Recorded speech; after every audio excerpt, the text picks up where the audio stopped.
What is up, everybody? This is Cyclone here from Eternal Gamers, taking a little break from Europa Universalis 3, my Europa Let's Play, to do a Napoleon Total War commentary video. I am playing as the British, and my opponent is playing as the French. The French, yes, making fun of my failure to pronounce some words. I brought a lot, I think six line infantry. I brought 2 foot guards. It's the 42nd Black Watch Division and 3 units of foot. I brought 2 King's German Legion Light Dragoons. I brought the General Sir John Moore, who shares the last name as me. And I've also did research in the past, and the Moors were indeed British. And so I with this battle, it's kind of held personal for me, guys. Had to defend my homeland. Well, my ancestors' homeland, anyways. So, leading this army is my ancestor. Probably not. Anyways, so yeah, the reason I'm marching over here is 1, high ground. Love me some high ground. And 2, because of my ignorant knowledge of this map, which is loading, I did not see these crossings right here that he could come across. I only saw this bridge. And I was like, oh snap, well I need to go there and defend the bridge. Because I don't want him, I'm going to give him the town. We're not going to fight over the town. I want to fight him on open ground. Because I honestly hate maps with towns. I don't like fighting in towns. I'm not a house-to-house fighter. I'm not a strong point capturer to try to win battles in towns. No. I much prefer to fight it out on open ground. Kind of like the, which is a trait that has doomed, which has helped and yet doomed armies in the past. Which is funny. Because I was kind of jumping the gun there. It's funny that I didn't realize these, because he could have easily came around here and flanked me from the bridge and here and just totally caught my army disorganized, and yeah. Anyways, he didn't. This battle could have turned out extremely differently. But anyways, I move up on this high ground to get a good position on the bridge, and he moves his he's rushing his infantry and his cavalry up, and I couldn't really figure out why at the point. I was getting a little bit frightened though, because he has dragoons, 3 units of them rushing up, and I only have 2 German. I'm not pronouncing that. 2 cav, 2 light cav, and my army's completely disorganized, and these guys can harass them and cause them to be extremely disorganized and down in strength by the time his young guard get there, and his 2 units of young guard, and I believe some fusiliers. Yep. And they could hold down my entire army, just those 3 units in that cav, until the rest of his army gets here and absolutely envelops me and destroys me. But, yes, my mind goes through the worst possible situations. Anyways, so, I move my army. I was trying to move my army forward. I was going to deploy here. But then I realized what his cav's goal was. His cav's goal was to secure this high ground, this ridge here. So, so his infantry could deploy here and fire down on my army. Which is actually a good idea. At least that's what I think he was trying to do. That's what his cav was certainly looked like it was doing.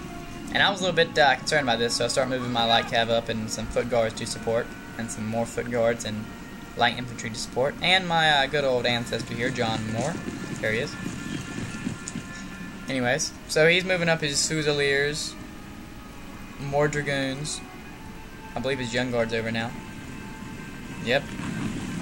The notorious young guard, although not Napoleon's favorites. That would be the old guard.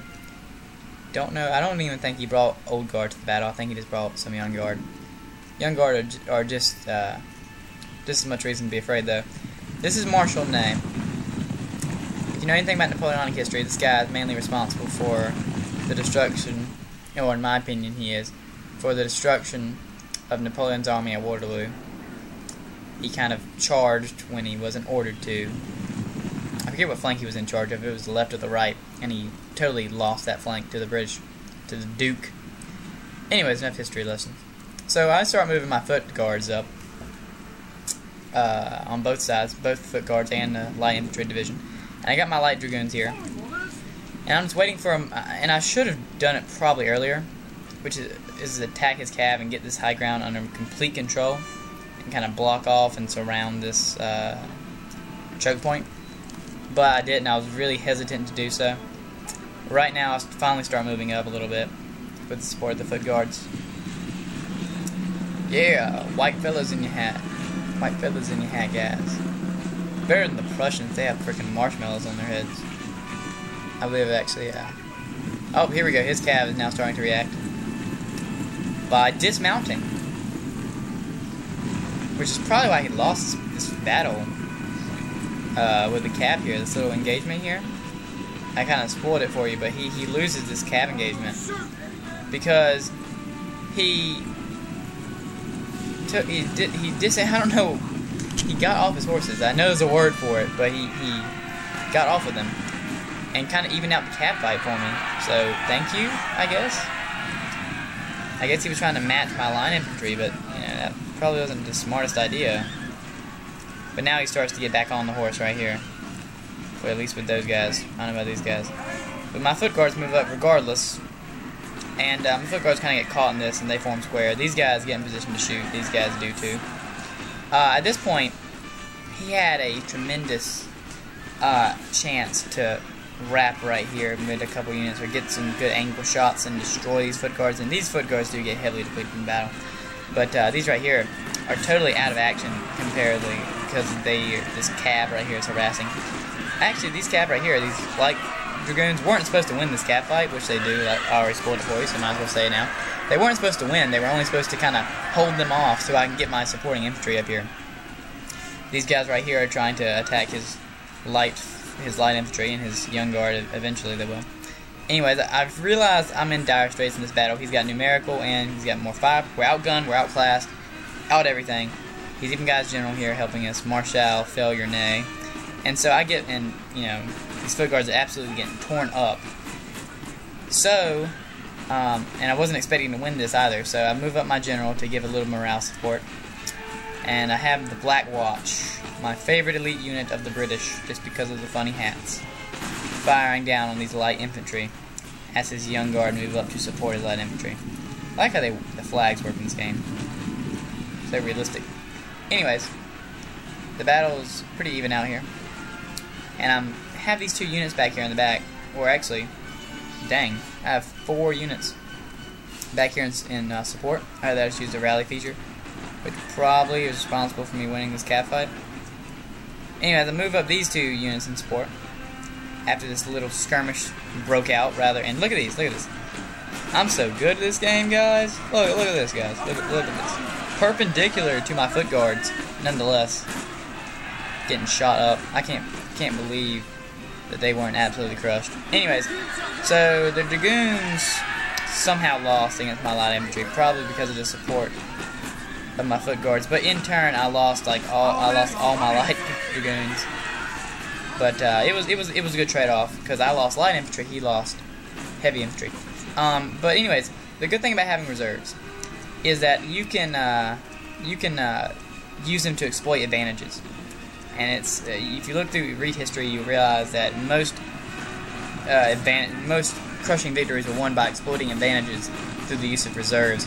And these foot were my reserves, and I saw the advantage to absolutely to crush his right flank by outflanking it completely. And there's nothing his little Marshal of failure nay can do about it. And so his Fusiliers at the line are going to absolutely get crushed by my foot here, and they just fire off their first volley. And you can see them falling like dominoes, laying in perfect rows. Falling like dominoes, laying in perfect rows.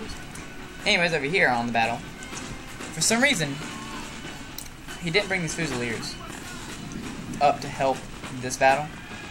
He could have easily put them right here, and, you know, well, maybe he couldn't because it was rich. Anyways, he might want to help them in reserve, but he didn't. He wanted to commit them right away, which in my opinion is a mistake, that because they're going to get injured and not going to be able to withstand my fresh reserves of foot that are going to come in later. Anyways, I'm moving up these reserve light infantry into the fight after I crushed his flank, and he actually charged his general into my foot, which did slow me down, and his general didn't die, but that's always a great risk, especially when you're playing with a coward. Marshal, nay. I got a beef against that guy.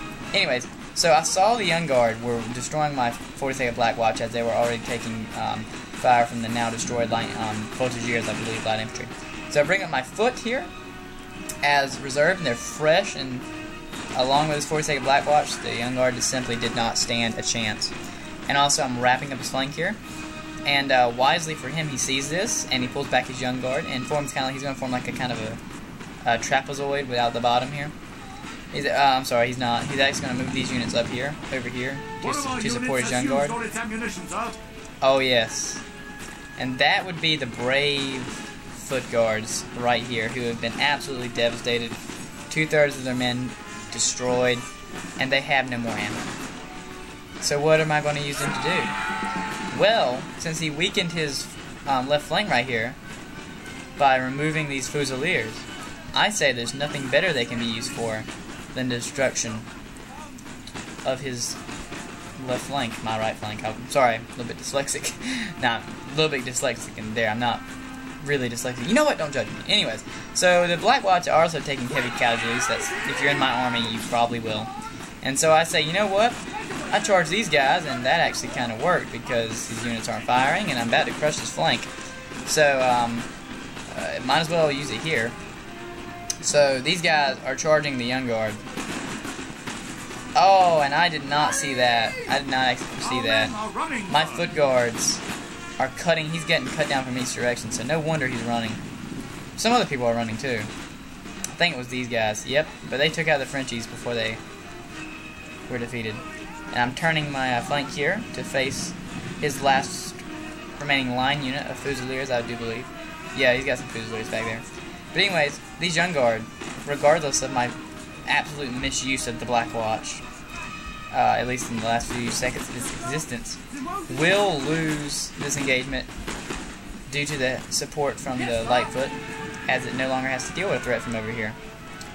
And as you can see, I start moving troops over here to kind of flank his Young Guard, as his Fusiliers in the line. And Marshal Ney, oh, he gets what he deserves. The death of such a failure in the game and in real life, Marshal Ney. Not my opponent, no, my opponent made some very intelligent moves. It's just Marshal Ney. There we go, there he went. The death of Marshal Ney.